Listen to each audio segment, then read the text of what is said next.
Belén Cordero, quien además es vicepresidenta de la Comisión de Fiscalización. El asambleísta Ron en su participación dijo que la Asamblea no tiene otro camino más que censurar a Pablo Celi. Escuchamos y vemos la intervención del asambleísta Cordero. El excontralor Pablo Celi de la Torre argumentó que no ha tenido o no se le ha garantizado el derecho a la defensa. Debo yo refutarle. Entiendo yo que esa sería su última argumentación para poder a todas luces querer solicitar alguna anulación dentro de este proceso cuando no cabe. El artículo 84, el inciso segundo de la Ley Orgánica de la Función Legislativa establece claramente que se garantizará el derecho a la defensa del interpelado en el Pleno de la Asamblea Nacional. El día de hoy no tuvo 1 hora, no tuvo 2, no tuvo 3, sino 4 horas para ejercer su legítimo derecho a la defensa. También mencionó que no tuvo derecho a tener un abogado, ni a poder tachar testigos o preguntas. Sí lo hizo, consta en actas y consta en videos. En el Salón José María Lequerica, cuando acudió ese 25 de julio, ¿sí?, acudió con su abogado y pudieron tachar algunas preguntas. No solo fui testigo yo, fueron testigos los medios de comunicación y los miembros de la Comisión de Fiscalización y varias personas que estuvieron ahí presentes. Así que en torno a la supuesta alegación de que no ha tenido un derecho a la defensa garantizado, me permito discrepar y tenemos las pruebas y las evidencias para ello.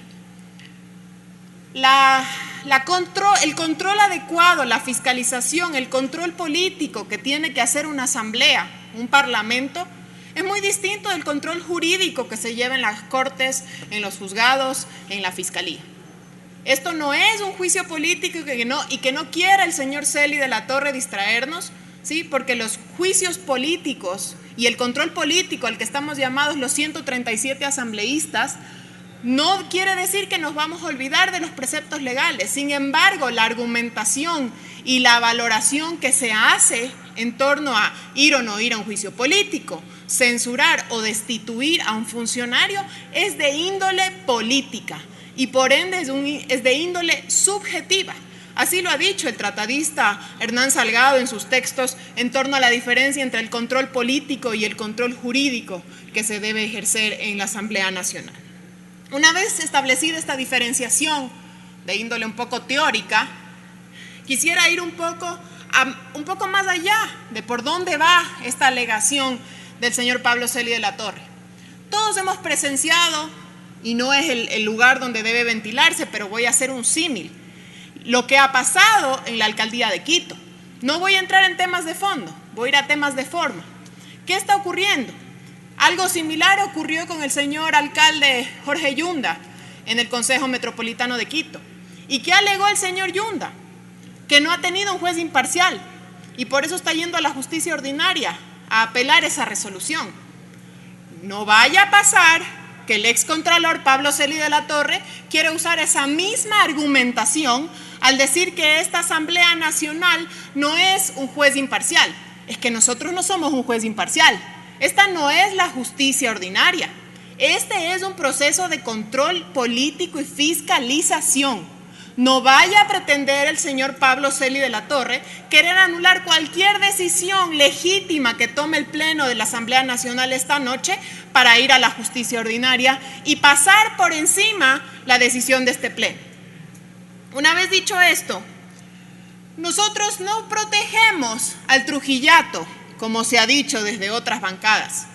De hecho, no sé ni qué es eso, ¿sí? Lo que sí sé es cuál fue el mandato del pueblo ecuatoriano con la consulta popular, que quería establecer un Consejo de Participación Ciudadana y Control Social Transitorio, cuya autoridad principal fue el señor Julio César Trujillo, ¿sí? Aquí no se trata de proteger al trujillato. ¿O quién fue entonces quien creó este Estado Frankenstein? Pues con 5 poderes del Estado, pero cuando ya está alguien ahí que a mí no me gusta, entonces ya no es legítimo. No, señores. El Consejo de Participación Ciudadana y Control Social en 2007 fue creado en la Asamblea de Montecristi con la mayoría del correísmo. No nos olvidemos de eso, señores, no tengamos memoria corta, ¿sí? Y entonces ahora, como no nos gustan las decisiones que toma ese Consejo de Participación Ciudadana, entonces ya no es legítimo sus decisiones. No, señores, no quieran deslindarse entonces de su responsabilidad. Esa Constitución con 5 poderes, no 3 como los concibió Montesquieu, sino 5 poderes, fue creada e ideada en el Foro del Sao Paulo, del cual ustedes son coidearios, señores. Así que no quieran deslindarse.